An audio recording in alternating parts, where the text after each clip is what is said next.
This is the account of Shem, Ham, and Japheth, Noah's sons, who themselves had sons after the flood. The sons of Japheth: Gomer, Magog, Madai, Javan, Tubal, Meshek and Tiras. The sons of Gomer: Ashkenaz, Riphath and Togarmah. The sons of Javan: Elishah, Tarshish, the Kittites and the Rodanites. From these the maritime peoples spread out into their territories by their clans within their nations, each with its own language. The sons of Ham: Cush, Egypt, Put and Canaan. The sons of Cush: Seba, Havilah, Sabtah, Raamah and Sabteka. The sons of Raamah: Sheba and Dedan. Cush was the father of Nimrod, who became a mighty warrior on the earth. He was a mighty hunter before the Lord, that is why it is said, like Nimrod, a mighty hunter before the Lord. The first centers of his kingdom were Babylon, Uruk, Akkad, and Kalneh, in Shinar. From that land he went to Assyria, where he built Nineveh, Rehoboth Ir, Calah and Resen, which is between Nineveh and Calah, which is the great city. Egypt was the father of the Luddites, Anamites, Lehabites, Naphtuhites, Pathrusites, Kisluhites, from whom the Philistines came, and Caphtorites. Canaan was the father of Sidon his firstborn, and of the Hittites, Jebusites, Amorites, Girgashites, Hivites, Arkites, Sinites, Arvadites, Zemarites and Hamathites. Later the Canaanite clans scattered and the borders of Canaan reached from Sidon toward Gerar as far as Gaza, and then toward Sodom, Gomorrah, Admah and Zeboyim, as far as Elishah. These are the sons of Ham by their clans and languages, in their territories and nations. Sons were also born to Shem, whose older brother was Japheth. Shem was the ancestor of all the sons of Eber. The sons of Shem: Elam, Ashur, Arphaxad, Lud and Aram. The sons of Aram: Uz, Hul, Gether and Meshek. Arphaxad was the father of Shelah, and Shelah the father of Eber. 2 sons were born to Eber, one was named Peleg, because in his time the earth was divided. His brother was named Joktan. Joktan was the father of Almodad, Shalef, Hazarmaveth, Jerah, Hadoram, Uzal, Diklah, Obal, Abimael, Sheba, Ophir, Havilah and Jobab. All these were sons of Joktan. The region where they lived stretched from Meshech toward Sephar, in the eastern hill country. These are the sons of Shem by their clans and languages, in their territories and nations.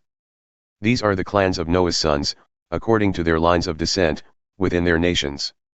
From these the nations spread out over the earth after the flood. Now the whole world had one language and a common speech. As people moved eastward, they found a plain in Shinar and settled there. They said to each other, "Come, let's make bricks and bake them thoroughly." They used brick instead of stone, and tar for mortar. Then they said, "Come, let us build ourselves a city, with a tower that reaches to the heavens, so that we may make a name for ourselves, otherwise we will be scattered over the face of the whole earth." But the Lord came down to see the city and the tower the people were building. The Lord said, "If as one people speaking the same language they have begun to do this, then nothing they plan to do will be impossible for them. Come, let us go down and confuse their language so they will not understand each other." So the Lord scattered them from there over all the earth, and they stopped building the city. That is why it was called Babel, because there the Lord confused the language of the whole world. From there the Lord scattered them over the face of the whole earth. This is the account of Shem's family line. 2 years after the flood, when Shem was 100 years old, he became the father of Arphaxad. And after he became the father of Arphaxad, Shem lived 500 years and had other sons and daughters.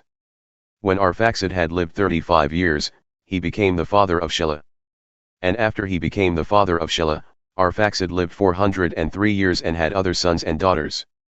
When Shelah had lived 30 years, he became the father of Eber. And after he became the father of Eber, Shelah lived 403 years and had other sons and daughters. When Eber had lived 34 years, he became the father of Peleg. And after he became the father of Peleg, Eber lived 430 years and had other sons and daughters. When Peleg had lived 30 years, he became the father of Reu. And after he became the father of Reu, Peleg lived 209 years and had other sons and daughters. When Reu had lived 32 years, he became the father of Serug. And after he became the father of Serug, Reu lived 207 years and had other sons and daughters. When Serug had lived 30 years, he became the father of Nahor. And after he became the father of Nahor, Serug lived 200 years and had other sons and daughters. When Nahor had lived 29 years, he became the father of Terah. And after he became the father of Terah, Nahor lived 119 years and had other sons and daughters. After Terah had lived 70 years, he became the father of Abram, Nahor and Haran. This is the account of Terah's family line. Terah became the father of Abram, Nahor and Haran. And Haran became the father of Lot. While his father Terah was still alive, Haran died in Ur of the Chaldeans, in the land of his birth. Abram and Nahor both married. The name of Abram's wife was Sarai, and the name of Nahor's wife was Milcah. She was the daughter of Haran, the father of both Milcah and Iscah. Now Sarai was childless because she was not able to conceive.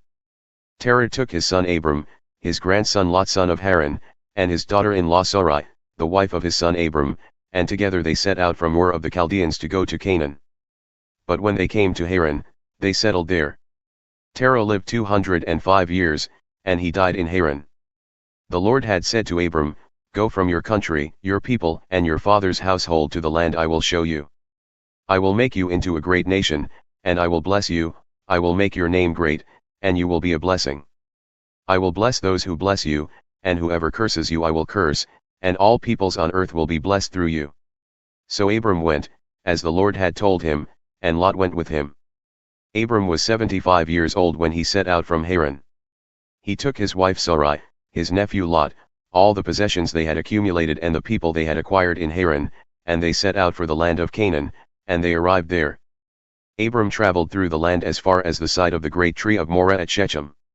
At that time the Canaanites were in the land. The Lord appeared to Abram and said, "To your offspring I will give this land." So he built an altar there to the Lord, who had appeared to him. From there he went on toward the hills east of Bethel and pitched his tent, with Bethel on the west and Ai on the east. There he built an altar to the Lord and called on the name of the Lord. Then Abram set out and continued toward the Negev. Now there was a famine in the land, and Abram went down to Egypt to live there for a while because the famine was severe. As he was about to enter Egypt, he said to his wife Sarai, "I know what a beautiful woman you are. When the Egyptians see you, they will say, 'This is his wife.' Then they will kill me but will let you live. Say you are my sister, so that I will be treated well for your sake and my life will be spared because of you."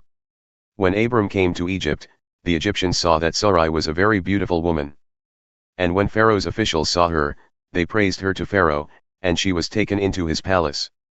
He treated Abram well for her sake, and Abram acquired sheep and cattle, male and female donkeys, male and female servants, and camels. But the Lord inflicted serious diseases on Pharaoh and his household because of Abram's wife Sarai. So Pharaoh summoned Abram. "What have you done to me?" he said. "Why didn't you tell me she was your wife? Why did you say, 'She is my sister,' so that I took her to be my wife? Now then, here is your wife. Take her and go." Then Pharaoh gave orders about Abram to his men, and they sent him on his way, with his wife and everything he had.